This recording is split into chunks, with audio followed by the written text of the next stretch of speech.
Salam dəyərli izləyicilər. Burada vacib olan xəritə ərazisində iş eləmiş dövlətin, yəni vacib olan suallardandır. Çünki çox diqqətli işlənməsi həm də xəritəni yaxşı bilmək lazımdır, həm yuxarıda qeyd olunan əssə diqqət yetirmək lazımdır, həm də uyğunluğu tamamlamaq lazımdır.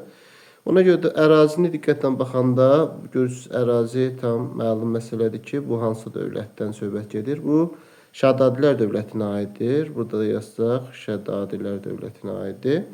Slavyanların köməyi ilə Beyləqanda baş vermiş qiyamın yatırması. Bəli, bu misal qiyamı yatırmaq üçün 1030-cu ildə, deməli 11-ci əsrdə aiddir. Deməli Beyləqanda baş verən qiyamı yatırmışdır.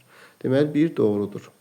Tiflis müsəlman əmirliyə hücum edən Bizans Gürcü qoşunlarının məğlub edilməsi. Bizans Gürcü qoşunlarına, hücumlarına, onların məğlub edilməsi. Bunu da götürmək olar əslində. Yəni götürmək olar 1032 Bizans Gürcü, Bizans Erməni 1038, Bizans Gürcü, Bizans Erməni 1037, Bizans Gürcü 1038-ci illərdə məğlub olunub.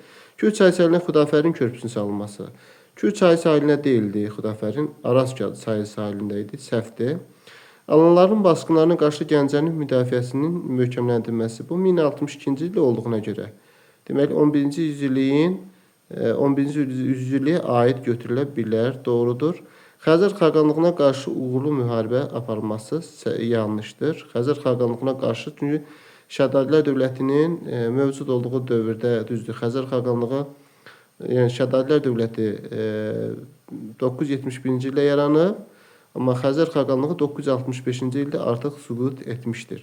Deməli, Xəzər xaqanlığına aid ola bilməz. Deməli, burada sualın doğru cavabı olmalıdır. 1, 2 və 4.